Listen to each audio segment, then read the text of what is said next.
একটা কাফের ঈমান এনেছে। কাফের ভালো কাজ না খারাপ কাজ? ভালো করে বোঝার চেষ্টা করুন, হাদিস বলছি কাফের ঈমান এনেছে, ভালো কাজ করেছে। ওই বিখ্যাত সাহাবী নাম আবু হুরায়রা রাদিয়াল্লাহু তাআলা আনহু ঈমান আনার পরে হাসি খুশি মন নিয়ে বাপের মায়ের কাছে চলে গেলেন। মা বলছে তুই কি বেঈমান হয়ে গেছিস? বলে কেন? বলছে তোর দেখে বোঝা যাচ্ছে তুই মুহাম্মাদের কলেমা পড়েছিস। হ্যাঁ বলবে না? না বলবে? এই সাহাবী মিথ্যা কথা বলবে না? হ্যাঁ বলবে? হ্যাঁ বলছে। হ্যাঁ মেরেছে সেটে চর। আমরা যে মা বাবার দোষ ধরি, আমার মা এরকম, আমার মা সেরকম, আমার বাপ যদি তোমারও তো তুমি এতক্ষণ জবাই করে দিত, আমি এতক্ষণ বেঁচে রেখেছি। আপনার বাপ যদি মদখোর হয়, বাপ যদি গাঁজাখোর হয়, বাপ যদি চোর হয়, বাপ যদি পাত্তাখোর হয়, বাপ যদি কাফের হয়, বাপ যদি মুশরিক হয়, বাপ যদি বাগবি হয়, তবু বাপের সেবা করতে হবে মুখু।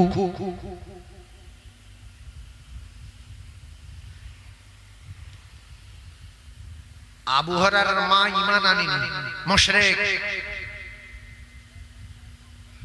মেরেছে চর। বলছে ইয়া রাসূলুল্লাহ আমি ঈমান এনেছি। বলছে হ্যাঁ। বলছে আমার মা আমার মেরেছে, কি করব? নবী যদি বলতেন তোমার মা তো বুড়ি, বলছে হ্যাঁ তুমি কি একা ঘুষি মারবে, এই ট্যাঙ্ক ধরে মারবে, মানে একা মারি মরে যাবে। তুমি ঈমান এনেছো, তোমার মেরেছে মানে তুমি তো ভালো কাজ করেছো। রাসূল বললেন তুমি ঈমান এনেছো জান্নাতে যাবে বলে, সেই জান্নাত তোমার মায়ের কদমের তলায়। যাও মায়ের কাছে যাও, মাকে বোঝাও, মায়ের কাছে দোয়া নাও।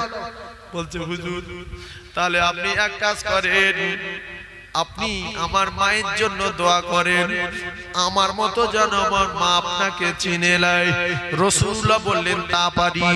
আবু হুরায়রা দৌড়ে গেলেন, আর বাড়ি গিয়ে দেখে আমি আবু হুরায়রা দৌড়ে গিয়ে দেখতে পাই রাসূলুল্লাহ দোয়াটা আমার দৌড়ে যাওয়ার আগে আমার মায়ের জন্য আমার বাড়িতে পৌঁছে গেছে। আবু হুরায়রার মা বললেন বাবা আবু হুরায়রা গোসল করে রেডি হয়ে আছে, আবু হুরায়রা আসবে। বলছে বাবু আমি তোমার মেরেছি, মারা আমার ঠিক হয়নি, আমি বুঝতে পারিনি, তোমারে আমি মারলাম কেন? মুহাম্মদ যদি বাজে লোক হবে, মুহাম্মদ যদি নবী না হবে, ঝাঁকে ঝাঁকে মানুষ কেন ঈমানি কলমা পড়ে লাই?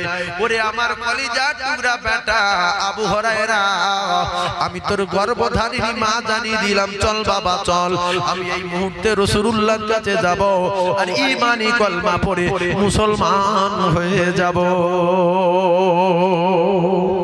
মদিনায় চলে গেলেন মা জননী। হিন্দু, খ্রিস্টান, বাগদি, মুচি, মুদভারাস, কেলো, নেলো, টেরা, টেরি, লম্বা, বেটে, পাগলা, পাগলি, প্রত্যেকটা বাচ্চার উপরে তার মা বাপের দয়া মায়া আছে না নাই? নেলো হলে সারা জীবন নাল ফেলে, গাল থেকে এক মুহূর্তের জন্য নাল বন্ধ হয় না। অন্য মেয়েরা ঘৃণা করতে পারে, গর্ভধারিণী মা ঘাড়ে করে নিয়ে ঘোরে আর নিজের আঁচল দিয়ে শুধু নাল মোছায়, আবার ওই মুখে চুমা দেয় না, দেয় না। এটা আমার জানের জান, এটা আমার কলিজার টুকরা, আমার নেলো আমার কাছে ভালো। তো মা কাফের, বাপ কাফের, আর বাচ্চা চলে গেল মুহাম্মাদের কবলে পড়ে মদিনায়।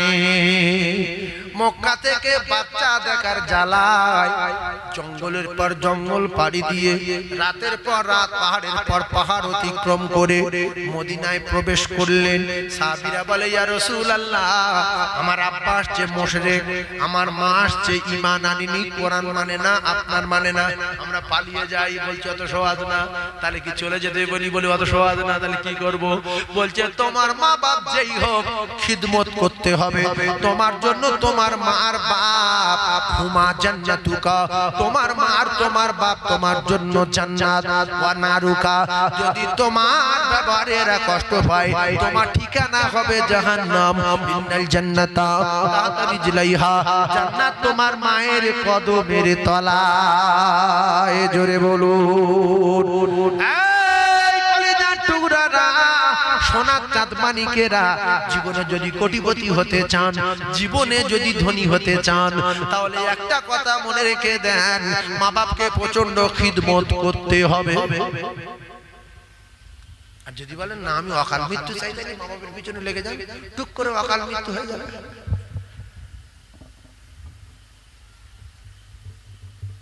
মা বাপের কষ্ট দেওয়া সুন্নত না মুস্তাহাব? বলে দুটা লোক এই দুটো করে কথা বলি তো আমি, সুন্নত বলবো না মুস্তাহাব বলবো, মানে জানেন দুটোর একটা শিওর হবে, কিন্তু দুটোর একটা কিচ্ছু না, সে ঘুমোতে ঘুমোতে বলছে ওই সুন্নত ধরো। আল্লাহু আকবার, আল্লাহু আকবার। এই সাওয়ালা ভাই, তুমি একটু আমার সাথ দিতে পারো না মাঝে মাঝে? তোমারও লোকটা একটা সাথ দিয়ে যাবেন। আপনাদের কি খুব খারাপ লাগছে? আমি কিন্তু একটা বাজে কথা বলছি না, বল আমি একাধারে একটা কথা বলে আসছি, আর আমার একটু ঝাড়া মারতে পারছি না বা দু চারটে গজল টজল বলতে পারছি না, আপনারা কষ্ট পান না তো? ইনশাআল্লাহ এই জলসা না হয় অন্য জলসাই বলবো, একটু শরীরটা সুস্থ হোক। আল্লাহ আবার যদি বলা হয় অনেকদিন ওয়াজ করবো, দু তিনবার অ্যাক্সিডেন্ট হয়ে গেল। আল্লাহ আকবার। আমি যে ডাক্তারকে দেখাচ্ছি না, ইতিহাস একটা বলি শোনেন। এত গরিব মানুষ, ওই ডাক্তার যখন ক্লাস 8-এ পড়ে, চ্যানেল হচ্ছে, তার গ্রামের লোক শুনবে, তার ওই ডাক্তারের বাড়ি আমি মিলাদ করতে গিয়েছি। ভালো করে শুনবেন কথাটা, ইতিহাস আপনাদের জীবনে তৈরি করবেন। মিলাদ করতে গিয়েছি, মাটির বাড়ি, খড়ের বাড়ি, কুঁড়ে বাড়ি। তো ওই ডাক্তার তার মা বাপকে বিরাট ভালোবাসতেন ছোট থেকে। ও বাপ মরে যাওয়ার পরে ওই ডাক্তার কি করলো, ঘর করার আগে বাপের কবর পাকা করলো, যে আমার বাপ আর মা তো বেঁচে আছে। মায়ের এবারে হজ করালো আর বলছে, মা তুমি আমার জন্য দোয়া করো, তুমি আমার জন্য দোয়া করলে আমি অনেক বড় হয়ে যাব। ওই ডাক্তার বড় ডাক্তারি পাশ করলো, তার 5টা বাচ্চা কাচ্চা সব ডাক্তারি পড়ছে, আর বিরাট বড় নার্সিংহোম করেছে। শুধু বলছে আমার মায়ের দোয়ায়, আমার মায়ের দোয়ায়, আমার মায়ের দোয়ায়। আর বাপের কতটা ভালোবাসে, মায়ের তো হজ করিয়েছে, আর বাপের জন্য প্রত্যেক বছর কয়েক লক্ষ টাকা খরচ করে বাপের জন্য একা বাড়িতে জলসা দেয়। ফাল্গুন মাসের 8 তারিখে, ফাল্গুন মাসের 8 তারিখে। লোকে বলে ডাক্তার তুমি করছো কি? বলছে আমি কি করছি আমি জানি, আমার আব্বার জন্য লক্ষ টাকা ব্যয় করি, কারণ আমার আগে তো এরকম ছিল, আমি তো এখন এরকম হয়েছি, আমার মায়ের দোয়ায়। তো মায়ের গতবারে হজ করিয়েছেন, ডাক্তার এখন হজ করি। তাহলে ভিখিরি বাচ্চা হলো কার দোয়ায়? মা বাপের দোয়ায়। আপনারা যদি কেউ মা বাবার দোয়ায় বাদশা হতে চান, আজ থেকে পরীক্ষা করেন, রাত্রি গিয়ে মায়ের পায়ে ধরে, বাপের পায়ে ধরে ধরে আর বলেন জীবনে জি আসুন, আপনি এখানে আপনি উঠে আসুন, হাঁটু খারাপ একটু আসছেন, এখন কথা হলো, আমার বাবাজি একটা কথা বলছে, গত বছরে যে মুসা আলাইহিস সালামে ধরে রাখো নিচ্ছি ঘটনা বলতে বলতে ওই যে 48 বছর 47 বছর পর্যন্ত গিয়েছিলেন, আর তো বলা হয়নি, তা ওইটুকু আমি একটু শুনবো। তো আমি একটু ওই মুরব্বির কথা রেখে একটু বলবো, কি বলবো? তাহলে একবার দরুদ শরীফ পড়েন, আল্লাহুম্মা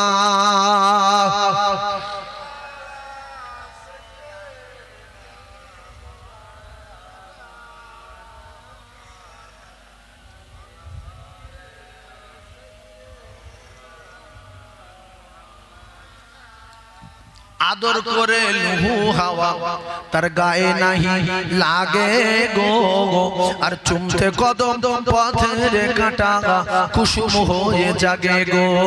আল্লাহুম্মা, জোরে বলে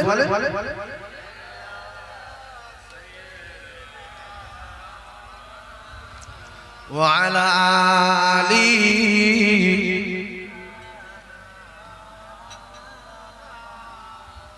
তাহলে গতবারে যে ঘটনাটা বলছিলাম আমার মনে নেই, আমি জানি না, আমার বাপজি একটুখানি বলেন কোথা থেকে ছেড়ে দিয়েছিলাম। বাপ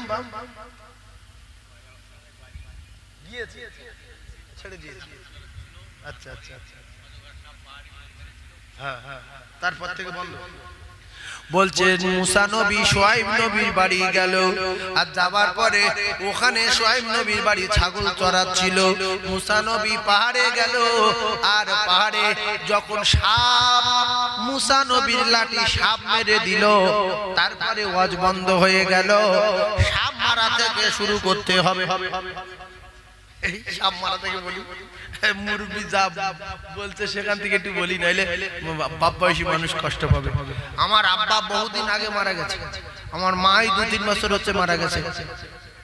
আমার আব্বাও নেই, মাও নেই, আর খিদমত করবো কার, আর সেবা করবো কার? তাই মুরব্বিদের খুব ভালোবাসি, খুব ভালো লাগে।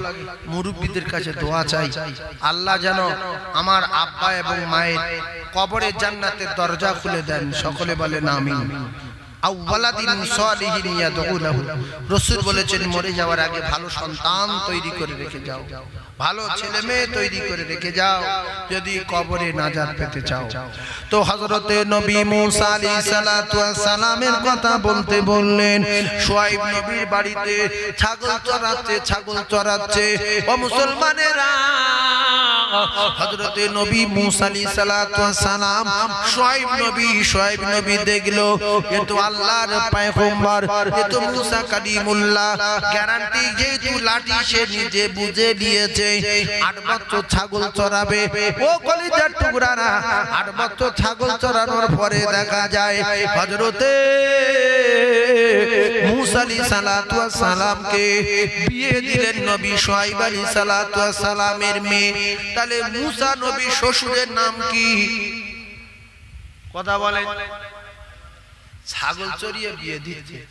আচ্ছা, রাখালের বিয়ে দেয়, এই যে আমাদের সমাজে অতিরিক্ত বব্বর মার্কা কিছু লোক আছে, যদি কোন অফিসারের বাড়ি, ইঞ্জিনিয়ারের বাড়ি, প্রফেসরের বাড়ি, এমএলএর বাড়ি কেউ যদি রাখাল থাকে, এমপির মেয়ে কি সেই রাখালের সঙ্গে বিয়ে দেয়?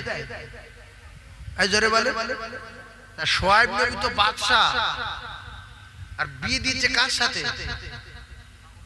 ছাগল চড়ায় বাড়িতে, তার সাথে। কারণ তারা মানুষ চিনত। বর্তমানে এরা মানুষ চেনে না, টাকা আছে না। এই টাকার দাম বেশি না মানুষের দাম বেশি? মানুষ না থাকলে টাকা থাকবে? দুনিয়া থাকবে? সব ধুলো হয়ে যাবে, গুঁড়ো হয়ে যাবে। তো বর্তমানে একটা ছেলে এমএ কমপ্লিট করেছে, ফের ওদিকে মুফতি, হাফেজ, কারি, 5 ওয়াক্ত নামাজ পড়ে, বিড়ি খায় না, গাঁজা খায় না, কোনো ধোঁয়া সহ্য করতে পারে না। বাপ কিন্তু পা ভ্যান চালায়, ঘর টালি। এ যদি একটা প্রফেসরের মেয়ের সঙ্গে দেখাশোনা করে, যে জানে প্রথম প্রফেসর তার ধরে বাঁধবে। তোর আঙ্কেলটা কি? এই কথা ঠিক না? এত ভালো ছেলে পাওয়া যায় না। গরিবের ছেলে বিএড কমপ্লিট করেছে, মুফতি কমপ্লিট করেছে, হাফেজ কমপ্লিট করেছে, তাহাজ্জুদ পড়ে, বিড়ি পর্যন্ত খায় না।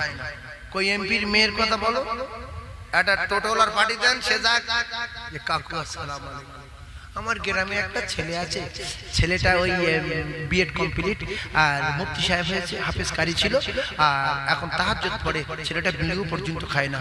বাপ কি করে? বাপ ভ্যান চালায়। এই মাদো পুলিশ বলে ধরনের, এর বাপের নাম বলি ঠেঙিয়ে যে লোকাবে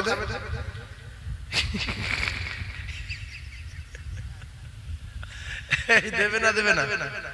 আর যদি ওই আরেকটা বড় ধনী লোকের ছেলে, 35টা লরি, 37টা দোকান, 8তলা বাড়ি, কি কি জিজ্ঞেস করবে না, দিন করে দাও, 30 লক্ষ টাকা দাও, 2টা স্করপিও দাও, তেল মাথায় তেল দাও, উকু মাথায় আমি আর বলবো না, তবে হালকা পানি দেওয়া ভালো। উকু মাথায় বিরাট একটা ডেঞ্জারাস কথা আছে, মাইকে বলা যাবে না, তা আমি বলছি উকু মাথায় হালকা পানি দাও, তেল মাথায় তেল দাও, উকু মাথায় হালকা করে পানি দাও।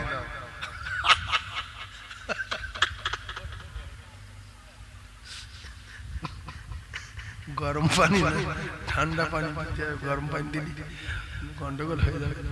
কলিজার টুকরা ভাইরা আমার, বোঝার চেষ্টা করুন। হযরতে নবী মুসা আলাইহিস সালাতু ওয়াস সালাম এই ঘটনাটা বলতে গিয়ে জায়গায় আসলাম। আচ্ছা কারে এক সেকেন্ড একটু বলে নেই, কয়েক সেকেন্ড একটু বলে নেই। যদি ওই বড় কোটিপতির মেয়েটা এই বিএড কমপ্লিট করা ছেলের জন্য একটা চাকরির ব্যবস্থা করে 5 লাখ টাকা দিত, জামাই কিন্তু চাকরিজীবী হয়ে যেত। গরিব মানুষ ছেলে চাকরি পায় না, টাকা চাই বলে, কথা ঠিক না ভুল? তাহলে ভিখিরির ছেলেটার সঙ্গে ওর বাপ ভ্যান চালালো। আমি বুঝে নিয়েছি আমার জ্ঞান অনেক, আমার জামার চাকরির জন্য আমার তো অনেক উঁচু পাওয়ার আছে, আমি তো নিজে চাকরিজীবী, জামার চাকরি দিতে অসুবিধা হবে না। 5 লাখ টাকা দিয়ে চাকরি করে দিলাম, আর 5 লাখ টাকা দিয়ে 3 তলা বাড়ি করে দিলাম, আর একটা স্করপিও গাড়ি করে দিলাম। আমার জামাই চাকরিজীবী, আবার 3 তলা বাড়ি, জামাই স্করপিও গাড়ি চালায়। তাহলে ওই ধনীর মতো আপনার এই জামাই ধনী হয়ে গেল। আর এই ধনী লোকের ছেলের বিয়ে দিলেন, খবরলাম 30টা মেয়ের সঙ্গে লাইন আছে। এরপরে প্রত্যেকদিন দিঘায় যায়, মাঝে মাঝে বকখালি যায়। ও কলিজার টুকরা না, মদও মাঝে মাঝে খায়। বাসর রাতে শুধু ফোন আসছে, হ্যালো তুমি আসলে না, কি করছো? ছেলে কাঁদছে, দুধ আনার কথা। এ মেয়েটা শুনে অবাক হয়ে যাচ্ছে, এ কি ফোন রে বাবা, কি সব ফোন আসছে, চারিদিক থেকে ফোন আসছে। বলছে করতে, বলছে ওই দিঘাতে বলছি, বলছে দাদা কই? বলছে তুমি কে? বলছে তুই কে রে সর্বনাশ? রাতের বেলা ফোন করছে বাপের কাছে, বাপ কি দেখে দিলি? বলছে 8 তলা বাড়ি, 37 লরি, 38টা দোকান। বলছে আমার শেষ করে দিলি। বলছে মা সহ্য কর, পরে ভালো হবে।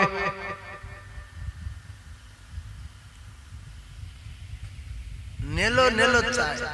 হ্যাঁ এ দেখছি আমার ছেলে নাল ফেলে, নাল ফেলা মেয়ে কোথায়? ফকিরি মেয়ে ফকিরি বাড়ি, মাটি কাটা মেয়ে মাটি কাটার বাড়ি। এই জন্য সমাজের যারা হাই শিক্ষিত মানুষ, জ্ঞানী মানুষ, বুদ্ধিজীবী, কোটিপতি, এদের উচিত হলো ভালো ভালো শিক্ষিত পরিবেশে গরিব মানুষের ছেলেগুলো নিজের মেয়েটা হাতে তুলে দিয়ে আর তাদের একটা চাকরি করে দেওয়া, তাদের 2 তলা বাড়ি করে দেওয়া, তাদের দোকান করে দেওয়া। আল্লাহর কসম জায়েজ, জায়েজ, জায়েজ। না চাইতে যদি শ্বশুর 100 কোটি টাকা দেয়, নেওয়া জায়েজ, জায়েজ, জায়েজ।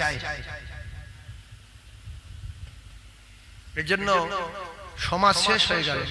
এখন দেখাশোনায় গিয়ে আতাল কুরসি সুরজ জিজ্ঞাসা করে না, কুলু সুরজ জিজ্ঞাসা করে না, 4টে কলেমা জিজ্ঞাসা করে না, শুধু জিজ্ঞাসা করে ছেলে কি করে। তো ছেলে সেরকম চালাক, দেখাশোনার আগে 9টা ভাঙা দর্জির মেশিন, ভাঙা ভাঙা লে বাঁশ বাগানের ভিতরে রেখে উপরে তিরপল টাঙিয়ে দিয়েছে। বলছে ছেলে কি করে? ছেলে বলছে, লোক বলছে এরকম করছে কেন? তোর বাপ বলছে পিছনে কারখানা আছে। কি কারখানা মানে কিসের? বলছে দর্জির। তো দেখাশোনা হয়ে গেল, 100 টাকা দিল, দিয়ে এবার বাঁশ বাগানের 15-16টা মেশিন দিন করে দিন করে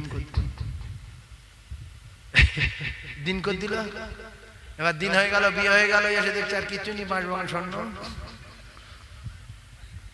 যেরম যেরম বাবা সেরম জামাই। এসো কলিজার টুকরা ভাইরা আমার, ছেলে কি করে না, সরকুকুরু যদি আল্লাহ খাওয়া দেয়, বাঁদরের যদি আল্লাহ খাওয়া দেয়, ছুঁচোর যদি খাওয়া দেয়, মানুষ তো সরকুকুরের চেয়ে ভালো। মানুষ যদি মানুষ হয়ে যায়, আল্লাহ তার কপাল খুলে দেবে, কোটি কোটি টাকা দেবে। কুলিল্লাহুম্মা মালিকাল মুলকি তুতিল মুলকা মান তাশা। আল্লাহ বলেন আমি সমস্ত টাকা পয়সার মালিক, মানের মালিক, আমি যার ইচ্ছা করি আমার খাজানা থেকে তার মাল দিয়ে বড় লোক করে দেই। এর জন্য রুজির মালিক আল্লাহ ভেবে মেয়ে ছেলে বিয়ে দেবেন ভালো ছেলে দেখে, সুখী হবে। না তো শ্বশুর বাড়ি গিয়ে শাস্তি খিঁচবে, এসি কাজ করবে না। স্বামী যদি ভালো না হয়, স্বামী মদ খেয়ে আসবে, গায়েতে গন্ধ করবে, আর ঘরের ভিতরে দরজা দিয়ে ও স্বামী যেন বাঘ হয়েছে, ওর বোর ভয় দেখাচ্ছে রাত্রিবেলা দরজাতে। হ্যাঁ এবার ওর আব্বার বলছে, আব্বা কি দেখে দিলি? বলছে কেন? 7 তলা বাড়ি। বলছে সে তো মদ খেয়ে করছে। বলছে সহ্য কর, আল্লাহ ভালো করবে। আর সেই মেয়েটা বলছে আল্লাহ মদ করে সময় বিয়ে যাচ্ছে, যদি একটা ফকির দেখে দিত জীবন ধন্য হতো। কথা ঠিক বলছি না? এই জন্য ছেলেগুলো গরিবের ছেলে দেখে, মাওলানা দেখে, মুফতি দেখে, ভালো ছেলে দেখে আপনার কোটিপতি মেয়েটা ওর হাতে তুলে দেবেন, দিয়ে ওর দুতলা দোকান করে দেবেন, স্করপিও গাড়ি করে দেবেন, বাদি আল্লাহ যদি চাকরি দেয় তাহলে চাকরি হয়ে যাবে ইনশাআল্লাহ।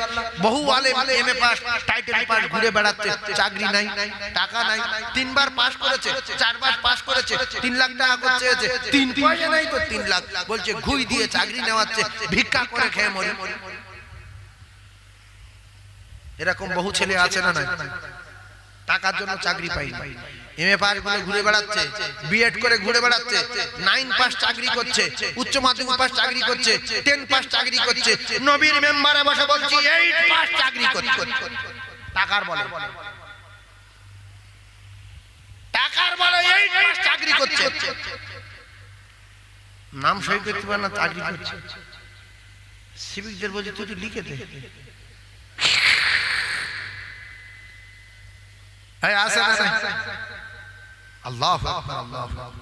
এই যারা সিপিক না, এদের ভিতরে বহু ছেলে আছে এমএ পাস, বিএ পাস, ভালো ভালো ছেলে আছে, কিন্তু কি করি কিচ্ছু হয় না, কিন্তু এর আগে বহু চাকরিজীবী দেখা গেছে 9 পাস, 10 পাস, 8 পাস, আগে মাছ বিক্রি করতো, সবজি বিক্রি করতো, বাজারে ঝাড় দিত, সেই স্কুল মাস্টার। সেজন্য কিছু কিছু ভালো বংশের ছেলে আছে, টাকা নাই তার চাকরি নাই, তাই তেলো মাথায় তেল দাও, উক্কু মাথায় হালকা পানি দেওয়ার ব্যবস্থা করা ভালো না খারাপ? কথা মাথায় রাখবেন। মেয়েগুলো গরিবের ছেলে থেকে দেবেন, ভালো ছেলে থেকে দেবেন। আমার কথা বলবো, আমাদের তো খাওয়া হতো না, আমাদের গ্রামে কাছে খাওয়া হতো না, এখানে ওখান থেকে চেয়ে চুয়ে খাওয়া হতো। আর আমার বাচ্চা যারা সব বাংলাদেশে চলে গিয়েছে, আমার আব্বা সুদ দেশে ছিল, আবার তারা বাংলাদেশ থেকে ফিরে এসেছে। তো এই না খাওয়া হতো না বলে কত কষ্ট করে খুঁত খেয়ে, পাথর খেয়ে, চাল খেয়ে ছোটবেলায় মাদ্রাসায় ভর্তি করে দিয়েছি।